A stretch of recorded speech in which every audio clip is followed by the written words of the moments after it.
はい。ボリンジャーバンドの面白いところはですね、市場の変動の大きさ、ボラティリティって言いますけど、それと価格が相対的に高いか安いかを、固定された線じゃなくて、市場の状況に応じて、ダイナミックに示してくれる点なんですよ。ああ、なるほど。性的じゃない適用するツールってことですね。そうなんです。まさに。で、基本は真ん中に移動平均線があって、その上下にバンドがあると。この真ん中の線、通常20期間の単純移動平均、SMA でしたっけ？これはだいたい1ヶ月くらいの市場の動きを見るという理解で合ってますか？その通りです。およそ1ヶ月の市場営業日数に基づいてますね。そして、上下のバンドは、この中央線から標準偏差、シグマを使って計算されるわけです。標準偏差。はい。これは価格が平均からどれくらい散らばってるか、つまり価格変動の大きさそのものを示す指標ですね。変動が大きければバンドはぐっと広がりますし、エクスパンション。小さければキュッと迫る、スクイーズ。そういう仕組みです。なるほど。資料を読んでて、その標準偏差を使ったプラスマイナス2シグマ内に価格の約 95.4% が収まるっていう記述、ここがちょっと引っかかったんですが、はいはい。よく言われる数字ですね。これなんか額面通り受け取っちゃうと、バンドに触れたらもう 95% 以上の確率で反発するんだって思っちゃいそうじゃないですか。確かに。でもそれだと少し単純すぎる気もして、どうなんでしょう？いやー、鋭いご指摘ですね。まさにそこが多くの人が陥りやすい誤解というか、その 95.4% という数字にどうしても目が行きがちなんですけど、実はですね、経験豊富なトレーダーが見ているのは、そのルールが破られる瞬間、破られる瞬間。つまり残りの約 5% の方なんですよ。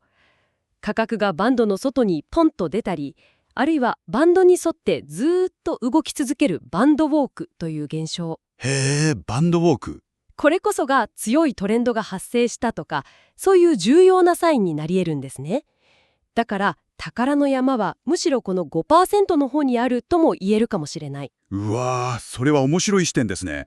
95% じゃなくて 5% の方に注目するんですか。見方が変わります。ということは、バンドタッチは反転の合図じゃなくて、むしろ何か大きな動きが起こるかもっていう注意喚起、あるいは決断の時が来たみたいな。まさにそういう捉え方ですね。そしてその決断の手がかりをくれるのがバンドの形状そのものなんです。面白いのは、このバンドがただの線じゃなくて市場の表情を読み取るための形を持ってる点かなと。市場の表情ですか？ええ、主に3つの顔つきがあると思ってください。まずスクイーズ。スクイーズ。はい。バンド幅がキュッと狭まってる状態。これは市場がエネルギーを溜め込んでるサインで、次の大きな動きの前触れと見られますね。ふむふむ。次にエクスパンション。スクイーズの後なんかにバンド幅がバーンと急拡大する。広がると。これはボラティリティが急上昇して新しいトレンドが始まった可能性を示唆します。そしてさっき触れたバンドウォーク。価格がバンドの上限とか下限の線に張り付くように進む現象ですね。なるほど。これはもう非常に強いトレンドが継続している証拠です。なるほど。その形状で市場の状況を判断するんですね。となると、取るべき戦略もその形状によって変わってきそうですね。資料にはレンジ相場での逆張りみたいな話もありましたけど、一方で考案者のボリンジャーさん自身はトレンドフォロー、つまり順張りを推奨しているとも。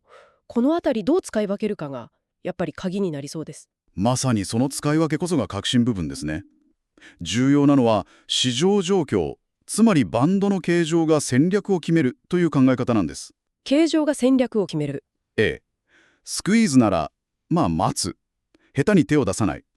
エクスパンションでブレイクアウトしたら、順張りを考える。バンドが平行で明らかにレンジ相場なら、逆張りも選択肢には入るかもしれない。そして、バンドウォークが発生したら、これはもう順張り継続のサイン、と。なるほど、なるほど。だから、ボリンジャーバンドって、単なる売買サイン発生器というよりは、市場が今どういう状態なのかを診断するためのすごく優れたツールなんですよ。診断ツールですか。それは腑に落ちますね。ちなみに設定をカスタマイズするっていう話もありましたけど、考案者のボリンジャーさんが後に期間は調整してもいいけど偏差は2シグマに固定するのが良いって言ってるというのは興味深いですね。シンプルになりますし。ええ、実用的だと思います。カスタマイズしすぎるとかえって迷いますからね。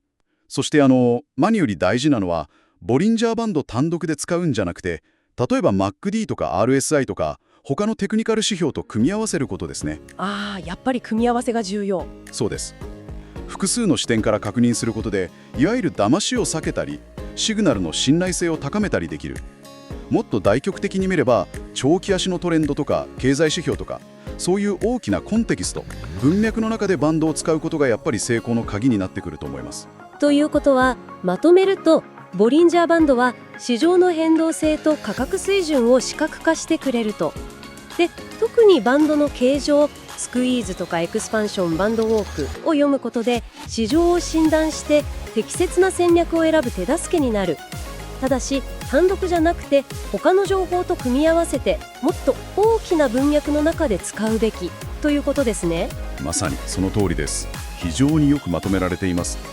さて最後に一つ、あなたに考えてみてほしい問いがあるんです。はい、何でしょ資料の中でボリンジャーバンドを使いこなすために、観察してデモで試して実験して統合してそれから実取引へっていう段階的な学習プロセスが推奨されていましたよね。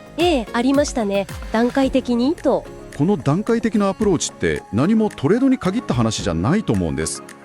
もしあなたがこれから何か全然違う分野で新しい複雑なスキルを学ぶとしたら、この観察、デモ、実験、統合、実践みたいな段階を意識的に適用してみることで、その学習プロセスとか、あるいは理解の深まり方にどんな変化がもたらされる可能性があると思いますか？